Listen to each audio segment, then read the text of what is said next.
आज हम झारखंड की एक ऐसी कहानी पर बात करेंगे जो सवाल खड़े करती है।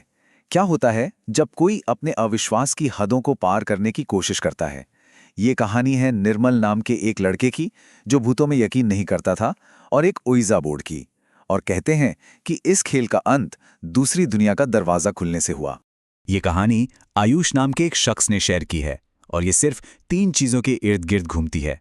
बात है 2021 की, होली के त्योहार के आसपास का समय। एक ऐसा वक्त जिसे कई लोग मानते हैं कि अलौकिक शक्तियां अपने चरम पर होती हैं।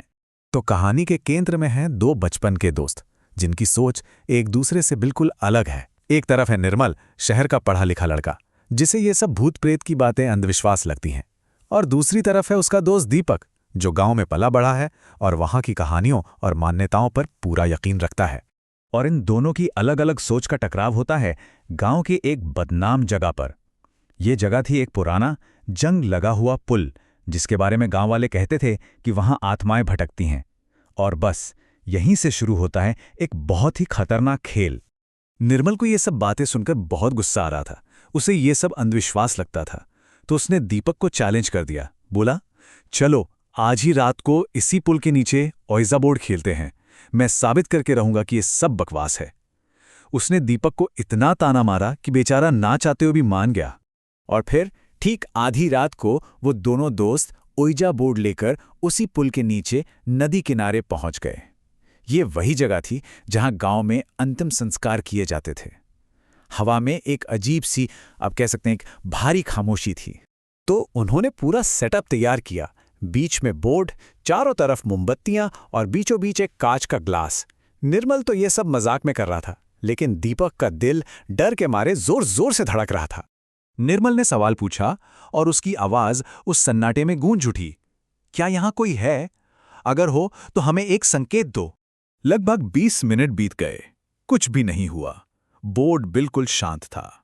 निर्मल का यकीन और भी पक्का हो गया कि ये सब सिर्फ मन का वहम है। और ठीक जब वो सब कुछ समेटकर जाने ही वाले थे, अचानक वो ग्लास बोर्ड पर खिसका। जवाब आया था यस। और उस हां के जवाब के साथ ही वहां का पूरा माहौल बदल गया। अचानक कहीं से एक बड़ा सा पत्थर उनके ठीक बगल में आके गिरा। फिर निर्मल की नाक से अचानक बहुत सारा खून बहने लगा। वो दोनों इतना डर गए कि वहां से भागे, और भागते भागते निर्मल ने दूर अंधेरे में 2-3 काली परछाइयों को हिलते हुए देखा। अब निर्मल का सारा अविश्वास हवा हो चुका था। जो कुछ भी उस पुल पर शुरू हुआ था वो वहीं खत्म नहीं हुआ, बल्कि वो चीज उनके पीछे पीछे उनके घर तक आ गई। अगले कुछ दिन उन दोनों के लिए किसी बुरे सपने की तरह थे। पहले तो दोनों को तेज बुखार हुआ और एक ही जैसा डरावना सपना आने लगा। फिर आईने में अजीब परछाइयां दिखने लगी। एक रात तो बिस्तर के नीचे से किसी ने ठंडा हाथ छुआ, और हद तो तब हो गई जब कमरे में गीले पैरों के निशान मिले, जबकि वहां पानी का कोई नामो निशान नहीं था।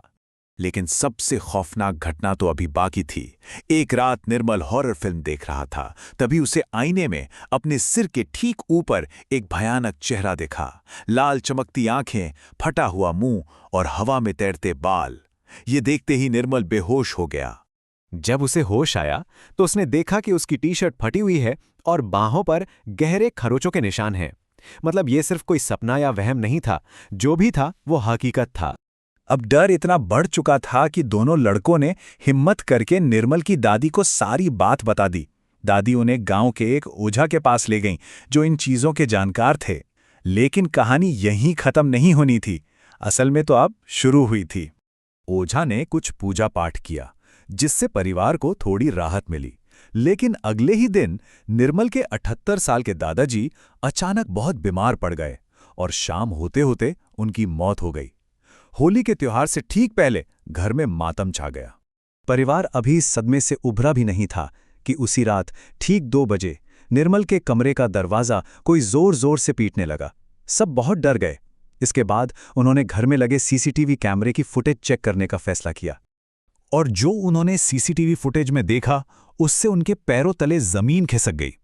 दरवाजे पर निर्मल के दादाजी खड़े थे, लेकिन उनका चेहरा बिल्कुल बिगड़ा हुआ था। मुंह से धुआं निकल रहा था, और उनके दोनों तरफ 2 काली परछाइयां खड़ी थी। उनका सबसे बुरा डर सच हो चुका था। इस खौफनाक सीसीटीवी फुटेज को लेकर पूरा परिवार भागता हुआ वापस उसी ओझा के पास पहुंचा। अब उन्हें किसी भी कीमत पर उन लड़कों को बचाना था। ओझा ने बताया कि लड़कों से 2 डायन यानी कि बुरी आत्माएं जुड़ गई हैं। उन्हें हटाने के लिए एक बहुत ही शक्तिशाली अनुष्ठान किया गया। लड़कों के चारों ओर नमक का एक घेरा बनाया गया, हवन कुंड जलाया गया और तेज आवाज में मंत्र पढ़े जाने लगे। और जैसे ही अनुष्ठान अपने चरम पर पहुंचा, जलती हुई आग से एक भयानक चीख की आवाज आई। निर्मल और दीपक दोनों ने साफ साफ आग की लपटों के अंदर 2 काली आकृतियों को तड़पते हुए देखा। ओझा के बताए रास्ते पर 1 हफ्ते तक चलने के बाद लड़के वापस शहर लौट आए और उसके बाद वो सारी अलौकिक गतिविधियां पूरी तरह से बंद हो गई। इस एक घटना ने निर्मल को हमेशा के लिए बदल कर रख दिया था। जो लड़का भूत प्रेत को कहानी मानता था, वो अब इन शक्तियों के होने पर यकीन करने लगा था। तो यहाँ एक सवाल उठता है कि आखिर ये सब हुआ कैसे। कहानी सुनाने वाले का मानना है कि ओइजा बोर्ड में कोई जादू नहीं था, बल्कि वो जगह यानी वो शमशान घाट पहले से ही एक तरह का एनर्जी हॉटस्पॉट था। वहां पर ओइजा बोर्ड का खेल खेलना एक खुले निमंत्रण जैसा था, जिसने उन शक्तियों को लड़कों से जुड़ने का मौका दे दिया। तो आखिर ये था क्या? क्या ये सच में 2 बुरी आत्माओं से एक आमना सामना था, या फिर डर, अंधविश्वास और गांव की कहानियों से पैदा हुआ एक बहुत शक्तिशाली वहम? इसका जवाब शायद कभी ना मिले, लेकिन एक बात तो तय है कि जो भी हुआ उसने उन लोगों की जिंदगी पर एक गहरा असर छोड़ा और ये सोचने पर मजबूर कर दिया कि विश्वास और हकीकत के बीच की रेखा कितनी पतली हो सकती है।